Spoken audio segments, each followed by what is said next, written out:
Mutiara Hikmah Official, menyingkap hikmah di balik sunnah.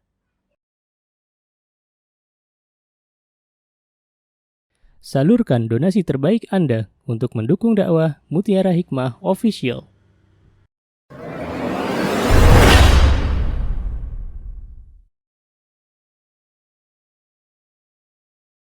Baiklah, sekarang kita beralih ke penanya di kolom chat. Di sini ada dari Umi Marwah. Afwan Ustazah, tanya bagaimana hukumnya seorang istri yang mengambil uang suaminya tanpa pengetahuan suami, karena suami tidak memberikan uang kepada istrinya, karena dia beranggapan sudah memberi nafkah kepada istrinya, yang belanja keperluan sehari-hari, karena yang belanja keperluan sehari-hari adalah suaminya. Tapi kan seorang istri pingin juga pegang uang sendiri, jadi ketika ada yang pengen dibelinya tidak harus selalu meminta dulu pada suami. Mohon pencerahannya Ustazah. Jadi mungkin Umi Marwah ini, bagaimana Ustazah kalau misalnya mengambil uang suami tanpa izin suami, karena suami ini jarang untuk memberikan uang secara di luar uang belanja gitu, Ustazah. Karena pikirnya suami, kan saya sudah kasih uang belanja. Ya seperti itu, bagaimana Ustazah?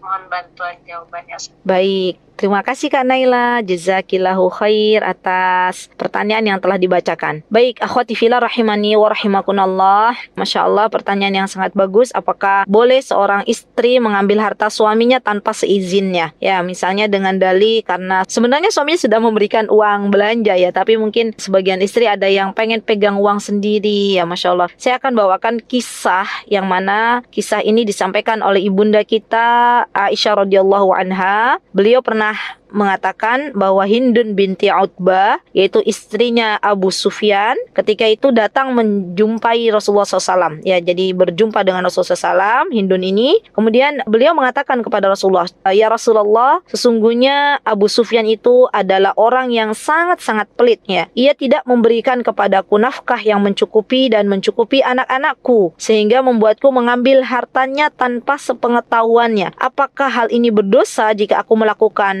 seperti ini? Maka Rasulullah SAW pun menjawab, ya, jawaban Rasulullah mengatakan kepada Hindun, khudhi min malihi bil ma'rufi ma yakfiki wa yakfi bainik. Ambillah dari harta suamimu apa yang mencukupi anak-anakmu dengan cara yang patut. Ya, Masya Allah. Jadi Ibnu Hajar rahimahullah dalam Fathul Bari pernah mengatakan, teman-teman, dan ini banyak juga pertanyaan yang disampaikan oleh teman-teman kita, ya. Ibnu Hajar mengatakan bahwa mengambil harta suami itu dengan cara yang ma'ruf, maksudnya sesuai dengan kadar yang dibutuhkan, ya, sesuai kebiasaan setempat. Ya, jadi misalnya orang Yogyakarta akan berbeda kebutuhan hidupnya dengan orang Jakarta, karena kita tahu bahwa Yogyakarta itu untuk kehidupan sehari-hari lebih hemat, harga-harganya mungkin lebih murah daripada harus hidup di Jakarta. Misalnya seorang istri di Yogyakarta cukup, ya, untuk hidup 1 bulan itu dengan diberikan nafkah kurang lebih misalnya 5 juta misal. Nah, urufnya, ya, di Yogyakarta itu kebiasaannya cukup kalau seorang istri diberikan nafkah 5 juta, ya, dan mungkin lebih, ya. Maka bagi seorang istri ketika sudah diberikan 5 juta, dia tidak boleh lagi mengambil harta suaminya, karena 5 juta itu cukup bagi warga Yogyakarta misalnya, ya. Berbeda dengan warga Jakarta. Misalnya warga Jakarta untuk memenuhi kebutuhan hidupnya dalam sebulan itu misalnya 8 juta misal, ya. Maka dalam hal ini, teman-teman, seorang istri dia harusnya merasa cukup apabila mendapatkan nafkah dari suaminya 8 juta dan dia tidak boleh mengambil harta suaminya.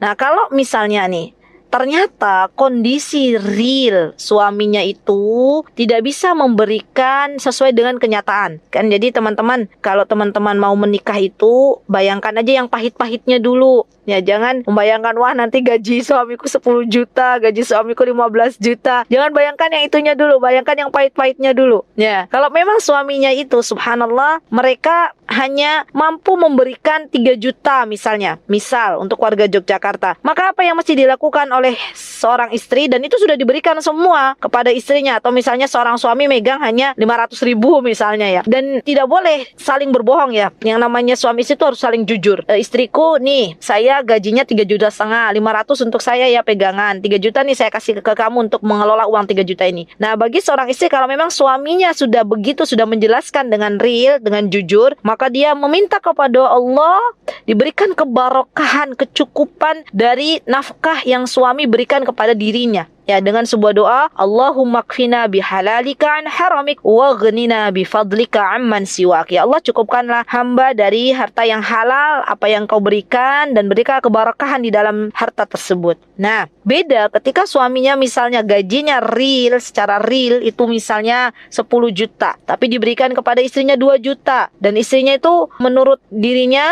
ya untuk kebutuhan primer saja belum mencukupi misalnya, maka boleh ya mengambil harta suaminya untuk mencukupi kebutuhan hidupnya.